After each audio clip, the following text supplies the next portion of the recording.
Welcome to Tita Talks. My name is Tita Popolo, and I'm your host today.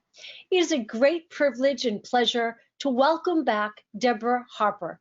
Deborah Harper is a certified executive leadership and life transitions coach.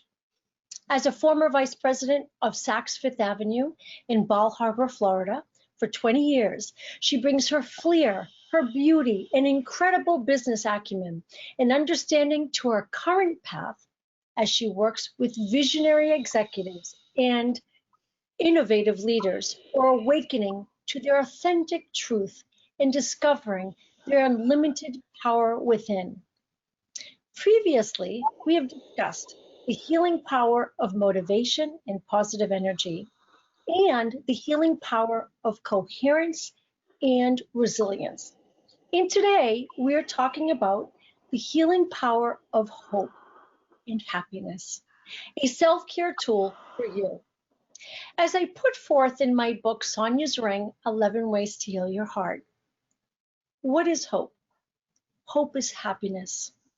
So let's replace fear with hope and happiness and the possibility of change. Welcome to Tita Talks, Deborah. Thank you. Well said. Very well said. Our philosophy is that the true self-care relies on utilizing all four pillars of a healthy lifestyle: exercise, nutrition, rest, healing, mindfulness, meditation. And this is our formula for health, happiness, and longevity. When these four pillars are in alignment, we achieve harmony and equilibrium in our lives. Deborah, why is it so important to learn and understand the definition of hope and happiness as relates to the four pillars, and what self-care tools can one use on a daily basis? Wow. Humanity has never been faced before, collectively and globally, faced with just a global healthcare crisis. And then on top of that, there's uncertainty about, our future, really addressed effectively for hundreds of years. So almost everyone, has experienced pain, fear, they've experienced anger, grief. All of these emotions are something that everyone's needing to process, their own and then in the collective also. So I've never known a time where self-care tools are more. And, if you look at that, hope is what builds a brighter future, then, that and an expected belief that, there's an achievement of a goal or an achievement of an outcome that you're expecting. It really goes hand in hand with happiness, because you could say that hope kind of fuels happiness in a way. And, so many people that I've worked with, and I've done it myself, have said, I'll be happy when. Well, when? When is when going to come? What about today? And, well, that could be said right now too. I think everybody could say that. I'll be happy when things stop. I'll be happy when I get a job. I'll be happy when things are, fair in the world, or I'll be happy when there's equality in the world. It is something that we're all dealing with. So hope inherently is really a projection onto the future, fueled by really kind of a dissatisfaction with what exists. And I kind of think that most people are feeling a bit of a dissatisfaction about what's going on right now. So people really need to make peace with what's going on. And it doesn't, and that's acceptance. And acceptance is not agreement. Acceptance is, okay, I accept this. This is what existing in my world and in the world. And really just come to terms with, okay, this is where I'm at. And as far as self-care tools, we both start with a mindfulness and meditation practice, both of us. And, that helps us to really, I would say, to accept what's going on in the present moment and in the current situation, and let go of the stories that no longer serve you, and really kind of claiming power. to choose a response. And that's really all we can do right now, is choose a response to anything that's being put before us.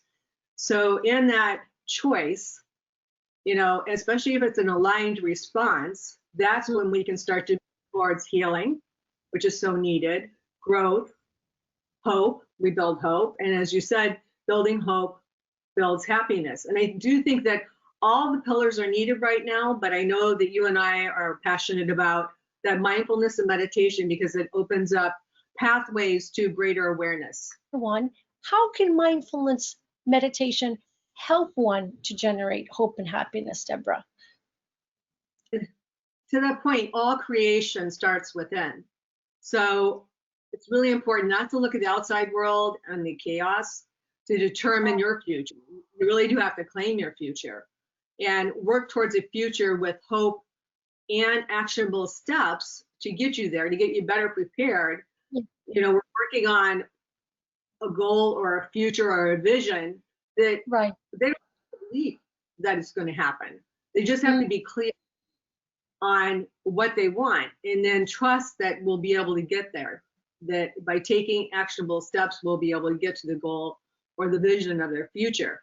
And they have to be willing to work to make their future better and brighter. Hopeful and happy people can develop paths to achieve their goal. And each time you take a step closer to the personal goal, your hope and happiness increases. They go hand in hand because you see yourself getting closer to the goal that you have before you. So mindfulness and meditation, to me, help you get into a state of neutrality where you're open and receptive to receive divine inspiration. And that naturally increases, I think, your belief that there is a supportive force enabling you to have a brighter future than your past and increasing the hope. Can you share with people who are just struggling to find hope and happiness? Well, during the great adversity in our lives, like right now, it's true, people can find it difficult to find hope and feel it's impossible to find, happiness or feel happy.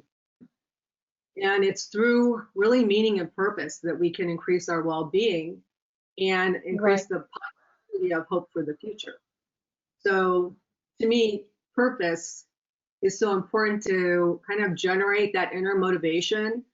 And when people have a sense of purpose, they feel uplifted and joyful. So it's important to keep a positive focus and have belief that something we are focusing on is important. And having the supportive community is really important. I'm going to read a passage from Sonia's Ring, 11 Ways to Steal Your Heart. If you've lost your mother or father, a child, a pet, grandma or grandpa, and you find yourself crying your eyes out, it is normal to cry and be sad. It is part of the grieving process. What are you going to do? What can you do? With hope, you somehow can lift yourself up from your own sadness. Pain and suffering is a fact. We have all experienced it. It is uncomfortable. Add hope into the equation and see if whatever load you're carrying becomes lighter. This is what worked for me. That's a passage from my book. And then I also say you have to be realistic about what you hope for. So it is probably best to set goals. And as you just mentioned, if you have a purpose, you combine that, you put hope with that sense of purpose, and perhaps you can set some goals. This brings me to my next question.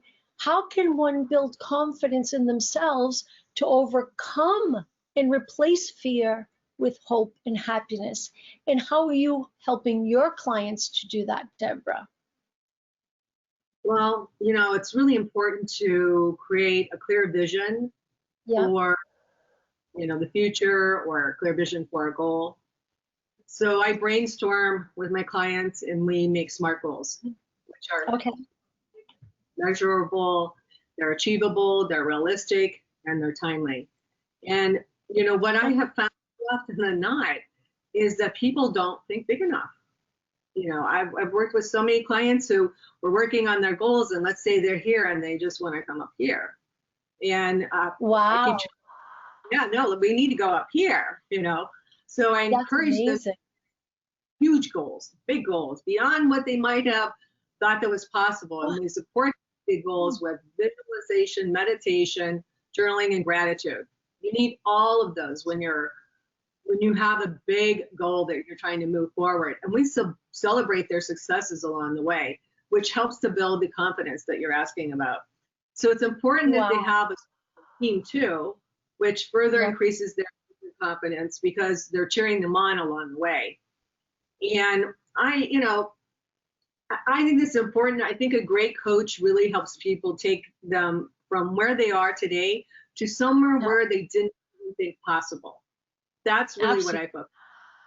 And Yeah. again, the use of the self-care tools that you and I know about. I mean, Tita, connecting to our higher self or spirituality, Absolutely. source, God, whatever term or word resonates with someone, Yes. that's really important. A prayerful meditation and other contemplative practices like journaling.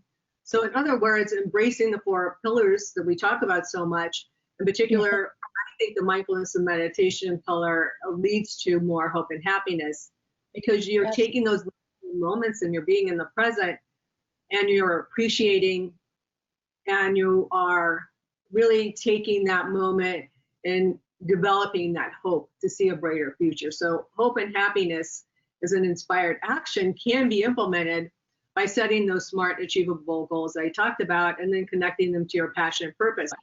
What would you like to make sure we communicate with our global viewers?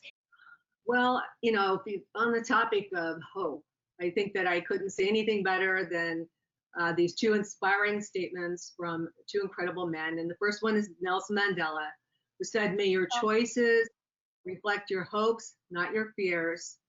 And Yeah. also Christopher Reeve, who said, "Once you choose hope, anything's possible." And I think that we are at a time in our I think we'll look back and say this was a time in history when we were able to choose something that's greater than we ever were able to have before.